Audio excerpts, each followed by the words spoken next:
Jack Hues, Wang Chung, my friend. How are you feeling today, buddy? Pretty good, actually.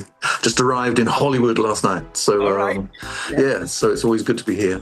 We can't wait to have you in Las Vegas. Let's get to it. We already rattled off the hits, but everybody have fun tonight. Dance Hall Days. Let's go. Songs that came out 40 plus years ago. They still stand the test of time today. How does it make you feel? Well, incredible. You know, I think the legacy of rock music, you know, I guess it starts with Elvis in a way, and maybe, well, I guess it's still going, but in a sense, there's a central kind of thing that, you know, up to about 2005 or something like that, you know. But I love that Wang Chung is part of that legacy, and, you know, the music's still used in movies and still used to sort of like evoke the sense of the 80s. I want to ask you about Dance Hall Days, and maybe it's just like an 80s rumor thing. Was Michael Jackson considering doing that song? That's right. Yeah, we had a meeting with Quincy Jones. And they were interested in Dance Hall Days for Thriller, which would have been a nice little earner, as they say. But they said, just one thing, you know, we need you to change the lyrics because it's kind of a bit weird for Michael's audience. You know? And I think at the time, Nick and I were just like, not really, we just sort of arrived in LA in a sense. And we it's not like I said, I'm not changing the lyric, but I never really made a big effort to do that. And I think also they passed on to other things as well, you know. But it was nice that the song was in their sights for a while. You know? Does one earn more money by writing a hit song for Michael Jackson, or earn money having the song as their own through the years? I guess if that song had been on Thriller, that would have earned a chunk of money, you know. But I think in a way we probably did the right thing in terms of the longevity of Wang Chung and the identity of the song being linked to us, you know, rather than to Michael, you know. But who knows, you know. I guess I shouldn't say I'm not in it for the money, you know, but the money is nice, do you know what I mean? But the fact that we're still doing it in the way that we do, I think means we're in it for the music, essentially.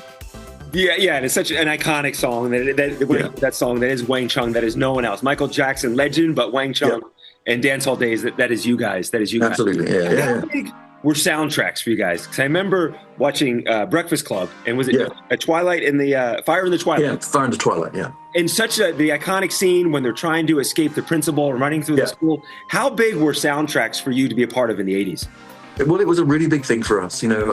I'm never quite sure quite what it was, but I think, you know, Freakin' with To Live and Die in LA loved Wait from Points on the Curve. And I suppose there is a sort of slightly cinematic kind of sense to the songs, you know, and there's a lot of atmosphere in our songs as well, I think. So I think movie producers are drawn to that. But Fire in the Twilight was a song that was written especially for the movie by other writers. They sent us the song and we sort of messed around with it a bit, actually, and added some sections and changed the lyrics. And but yeah, it was great to be asked to do that project.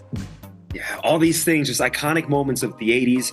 I remember you guys, the first ever MTV VMA Music Awards, 1984, nominated for Best New Artist. Were you guys at the show that night? And yeah, we were. What was it like for you when MTV came on the scene? Did you feel like you had to change as a band and focus more on music videos? It was a strange thing for us in a way, you know, because I grew up listening to, you know, the Beatles when I was a kid, you know, but then like Yes and Led Zeppelin, Pink Floyd, those sort of bands, you know, they weren't terribly interested in their image. You know, I mean, obviously they had an image, you know, but they weren't, you can't imagine Led Zeppelin making a music video, do you know what I mean? It's like, you know, so when we were doing it, it was a strange thing, you know. I sort of left it to the directors to a large extent. I had no kind of like training at all in terms of acting or how to move, you know, all that stuff that kids these days really understand, you know. And so we just sort of dived into it. But certainly MTV was the most incredible thing for Wang Chung because it was a nationwide heavy rotation thing with our music, you know, and they supported us right through, you know. So it was an amazing thing. Well, Jack, thank you so much for joining us. But more importantly, I'm a product of the 80s. I love 80s music. I love 80s movies. I love everything about it. So thank you for being an architect, a founding father of my childhood. Let me just show you this before you go. This is the new 40th anniversary edition of To Live and Die in LA. Yeah. That's crazy. So these arrived for us just during the week. So it's got the nice poster on the back with the 40th anniversary thing. And beautiful inside sleeve. And that's available now? Yeah. You can pre-order it on interscope.com. Okay. And it's going to be released officially on July 31st. So. Officially, you're the soundtrack of my childhood and now the soundtrack of my adulthood. So thank you so much. Well, that's good. Thank you so much, my friend. Have fun on Sunday. We'll see you, buddy. Thank you.